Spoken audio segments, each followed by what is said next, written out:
Hello everybody. आज हमारा एक स्मॉल सा टॉपिक पढ़ेंगे हम। बर्ड डिजीज और एथेरोस्क्लेरोसिस का डिफरेंस। एक सर्जरी का टॉपिक है जो आर्टेरियल सिस्टम में आता है। ठीक है, तो बर्ड डिजीज और एथेरोस्क्लेरोसिस का पहला डिफरेंस हम देखेंगे जेंडर में। तो जेंडर में जो बर्ड डिजीज होता है वो मेल में ज़्यादा पाया जाता है, फीमेल्स में एथेरोस्क्लेरोसिस इक्वली पाया जाता है। ठीक है, फिर आता है एज। ये 3rd to 4th डिकेड मतलब 40 ईयर्स के आसपास, और ये 4th to 5th decade 50 years के आसपास मिलता है। अब इसका रिस्क फैक्टर क्या है? जो रिस्क फैक्टर बर्ड डिजीज का है वो यूजुअली स्मोकिंग ही होता है, और जो एथेरोस्क्लेरोसिस का जो रिस्क फैक्टर होता है वो obesity, smoking, type A personality, stress,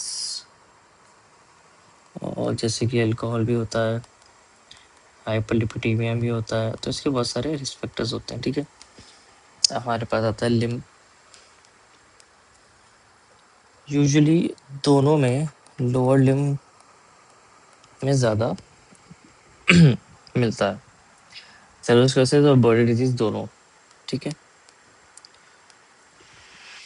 अब आते हैं स्ट्रक्चर्स की, कौन कौन से स्ट्रक्चर्स इन्वॉल्व होते हैं दोनों में। ठीक है, तो एथेरोस्क्लेरोसिस में केवल आर्टरी ही इन्वॉल्व होती है, और इसमें आर्टरी, वेन, नर्व तीनों होता है।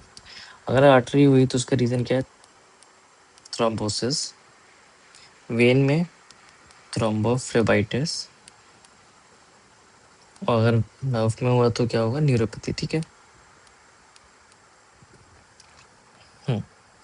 अब जो लीजन्स होते हैं दोनों में, जैसे कि एथेरोस्क्लेरोसिस में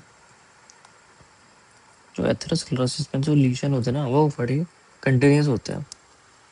मतलब जैसे कि एक ये लीजन है तो एक कंटिन्यूस है, एक ये लीजन है तो ये पूरा कंटिन्यूस में है। ठीक है, ये है कंटिन्यूस लीजन। ये अगर मैं बर्ड डिजीज में देखूं तो उसके स्किप लीजन होते हैं। कैसे स्किप लीजन होते हैं? यहाँ पे एक है, यहाँ पे है, एक यहाँ पे है। ऐसे ही मैं अगर वेन में देखूं तो वेन में भी स्किप लीजन मिलते हैं। ठीक है, स्किप लीजन, आर्टरी, वेन और नर्व में। हम स्प्रेड देख लेते हैं।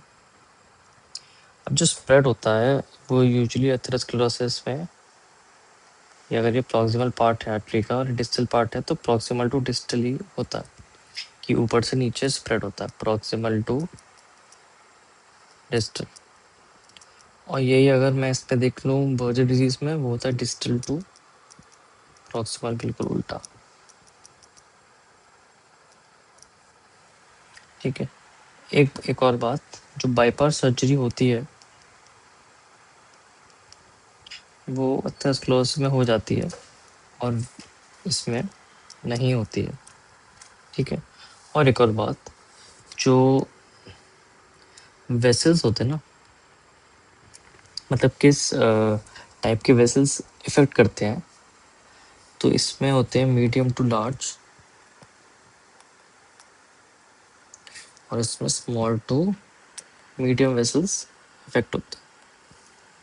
इसमें हमने डिफरेंस देखा कि बर्ड एथेरोस्क्लेरोसिस में क्या डिफरेंस होता है। ये एक इम्पोर्टेंट टॉपिक है जो ये आ सकता है फुल मार्क में।